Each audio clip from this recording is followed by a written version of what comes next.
গেছে গো গেছে গো আরে নাচ নেচে গে গে গে গে ঘুমায়ে গেছে গো রাস ঋষি জেগে জেগে ঘুমায়ে গেছে গো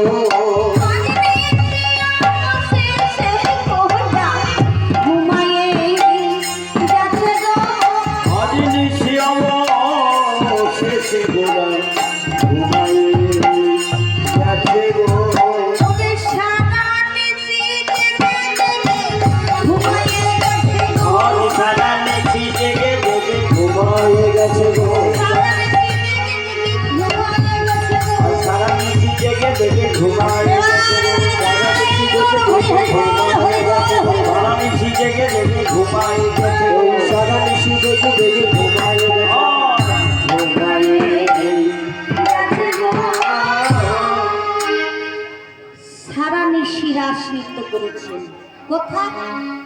শ্রীবাসের আঙ্গিনা। শ্রীবাসের আঙ্গিনাটা কোথায় হলো মা? এই যে যেখানে হরিনাম সংকীর্তন হচ্ছে, শ্রী শব্দের অর্থ হচ্ছে সুন্দর জায়গা। তা সেই সুন্দর জায়গাটি কোথায় গো? আজকে যে পবিত্র জায়গায় আমরা এসে দাঁড়িয়েছি, বৃঞ্চিনাথ বাবার ধাম, এখানে এসেছি আমরা কেন? এই পবিত্র জায়গায় এসে এই ধুলায় বসে একটু যদি এই হরিনাম সংকীর্তন শ্রবণ করা যায়, এই ধুলা যদি মস্তকে নেওয়া যায়, তাহলে কি হবে মা? তাহলে আমাদের এই শরীর পবিত্র হয়ে যাবে। তাই একবার সবাই মিলে বলুন, বৃঞ্চিনাথ ধাম কি, বৃঞ্চিনাথ ধাম কি। শব্দটা কিন্তু হলো, বাবার কানে গেছে কিনা বলতে পারবো না, জোর হলো। তাই আবার বলুন, প্রেম সে বলুন, বৃঞ্চিনাথ ধাম কি, বৃঞ্চিনাথ ধাম কি, ভোলা বাবা কি, প্রেম সে বলো রাধে রাধে। তাহলে দেখুন, এই যে ভোলা বাবা, তিনি কিন্তু পঞ্চরসের অধিকার পেয়েছেন, কারণ তিনি পঞ্চমুখে হরিনাম সংকীর্তন করতেন। তিনি এসেছিলেন কোথায়? গৌর হরির সঙ্গে নৃত্য করছিলেন অদ্বৈত রূপে। ওনার মনে দুই ভাব ছিল না, দুই প্রেম ছিল না, শুধু গৌর গৌর করে সদা সর্বদা প্রেমে মগ্ন থাকতেন। তাই তিনি এই নাম শ্রবণ করতে বা নাম বলতে খুব ভালোবাসতেন।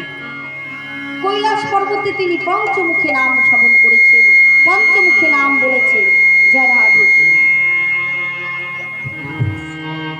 তাই এই কলিযুগেও তিনি এই নাম করেছেন। তাই শিবাস অঙ্গনে গৌর হরি সেই নামের পসরা নিয়েছেন 1 বৎসর ব্যাপী। 1 বৎসর তিনি হরিনাম সংকীর্তন করেছেন। এই হরিনাম সংকীর্তন করে তিনি যেদিন রাসের কথা মনে করেছেন, গৌর হরিরামা রাধারানীর সঙ্গে প্রেম লীলা করেছিলেন, সেই প্রেমের কথা যখন হৃদয়াঙ্গমে জেগেছে, শিবাস অঙ্গনে গৌর হরি রাস নৃত্য করতে করতে ক্ষণে খাচ্ছে, ক্ষণে হাসছে, আবার কখনো মূর্ছা খেয়ে পড়ে যাচ্ছে। সেই শিবাস কি করতেন বাবা? প্রত্যেক দিন এই মন্দিরটাকে সাজিয়ে রাখতেন। যেমন দেখুন এখানে আজকে সাজানো রয়েছে এই হরিনাম সংকীর্তনের আসর। সেই হরিনাম সংকীর্তনের আসর প্রত্যেকদিন শিবাস খুব সুন্দর ফুল দিয়ে সাজাতো। তা একদিন হয়েছে কি, শিবাসের একটি মাত্র সন্তান ছিল। তাকে বললেন, বাবা কিছু ফুল চয়ন করে নিয়ে আয়, গৌর হরি নৃত্য করতে আসবে তো, তার বিলম্ব যেন না হয়। তাই আমরা মন্দিরটাকে যখন সাজাবো, কিছু ফুল চয়ন করে নিয়ে আসতে হবে। তাই কি করলেন? শিবাস ঠাকুরের একটি মাত্র সন্তান, যার নাম মধু, সে কি করলেন? কিছু ফুল চয়ন করে আনতে গেলেন। ফুল চয়ন করে আনতে গিয়ে কি হলো মা? একটি বিষধর সর্প তাকে দংশন করেছে। যেই না বিষধর সর্প দংশন করেছে, ছুটতে ছুটতে মায়ের কাছে এসে বলছে, মা, মা গো, সহ্য করতে পারছি না মা।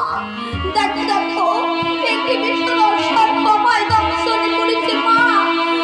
আমার বুক খুব যন্ত্রণা হচ্ছে মা, আমি থাকতে পারছি না। সন্তান যদি কাতর উঠে পড়ে মা কি থাকতে পারে? মা শিশুটিকে যেই না কোলে নিয়েছে বলছেন বাবা কোথায় তোর যন্ত্রণা হচ্ছে বল, বল তোর কি হয়েছে কত আমায় বল বাবা। একটি গৃহে নিয়ে বললেন মা আমায় একটি বিষধর সর্বদংশন করেছে। মা শুনে মনে মনে চিন্তা করছে না বাবা এ তোর কি হলো, বিষধর সর্বে দংশন করলে তাহলে তো তুই তো আর বাঁচবি না বাবা। তাহলে আমার এত স্বাধীন মানব জনম পেয়ে একটি সন্তান যদি পেয়েছি সে যদি না পায় তাহলে কেমন করে বাঁচবো বলতে পারিস বাবা। মনে মনে চিন্তা করছে, ছেলেকে কোলে নিয়ে কাঁদছে। শিবাস পণ্ডিত এসে বলছে মালিনী, ও মালিনী তুমি খেলো না মালিনী, মালিনী তুমি যদি কাঁদো আমার গৌর হরি নাম করতে পারবে না, আমার গৌর হরির নামে যেন বিঘ্ন না হয়। তোমার কাছে বড় জোরে বলছে মালিনী আমার গৌর হরি প্রেম ভাবে আসবে, তার প্রেমে যেন কোনো বিঘ্ন না হয়। তুমি নামে বাধা দিও না, তার মতন পাপী কেউ হয় না। যদি কেউ নামে বাধা দেয় তার মতন পাপী কেউ